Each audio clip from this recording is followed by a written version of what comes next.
Good afternoon and Jai Hind student, welcome again. Now today we discuss class 9 chapter 3rd electoral politics. In this video we discuss some important question of this chapter.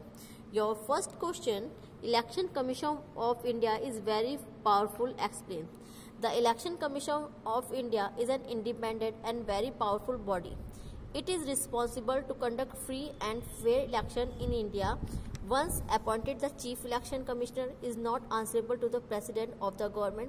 Election Commission of India हमारी India की सबसे powerful body बोली जाती है because ये election को free and fair करवाती है और किसी के या कहते हैं दबाव में आके नहीं करवाती है या किसी के लिए नहीं special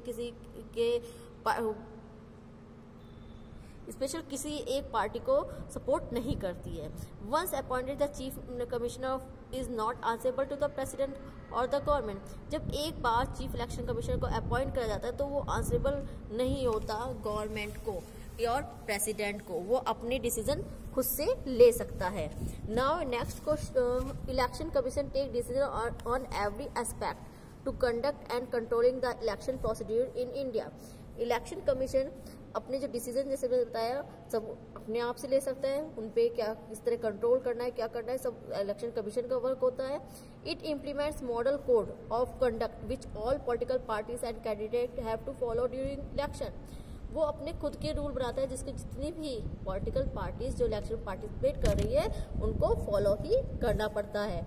during the election the election commission can order to the government to follow certain guidelines to prevent use and misuse the governmental power and resources.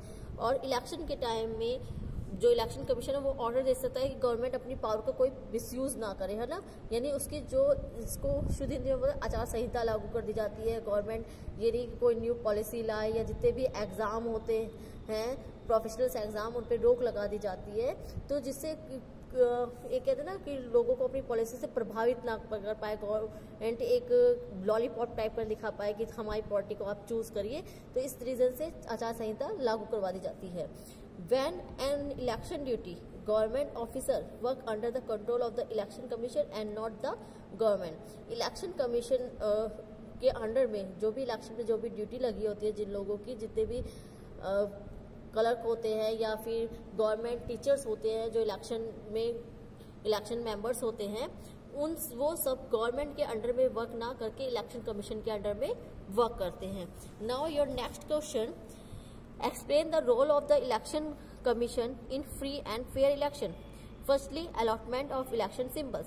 Thus, political parties of national standing are allotted permanent election symbol. This symbol help even an ordinary man to recognize the different parties instantly.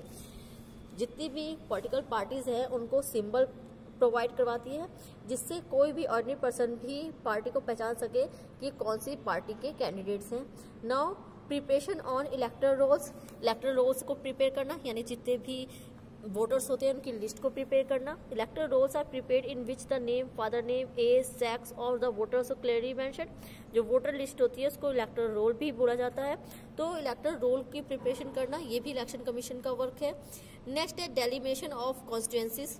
The whole area where the election are held is divided into so many clear-cut constituencies so that election are held in organized way. जितनी भी constituency हैं उनको divide करना, वहाँ की population को count करना, किस तरह कॉन्स्टिट्यूंसी को डिवाइड किया जाएगा, इन सब के डिसीजन इलेक्शन कमीशन लेती है. Now fixing the election dates. जो इलेक्शन की डेट है उसको भी फिक्स करने का काम इलेक्शन कमीशन का होता है.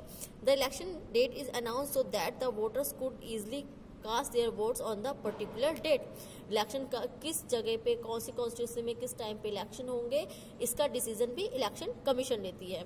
Now scrutiny, careful examination of nomination papers. The candidates willing to contest the election have to file the nomination up to particular date and then the election commission scrutinize their papers and accept or reject the nomination paper as the case may be. Election में जो भी candidate participate करते हैं उन सबका nomination करवाने की date election commission provide करवाती है और उसके बाद उनके पेपर सबमिट होने के बाद उनको रिजेक्ट करना है या एक्सेप्ट करना है ये भी डिसीजन इलेक्शन कमीशन लेती है. Now checking undue interference of the party in power. Important duty of the Election Commission is to see that the party in power does not in no way take an advantage over the other parties of individual.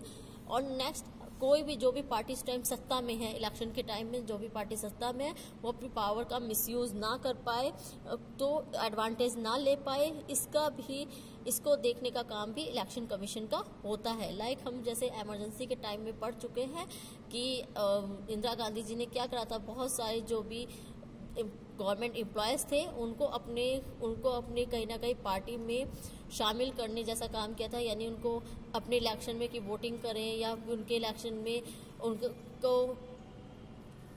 उनको support करें।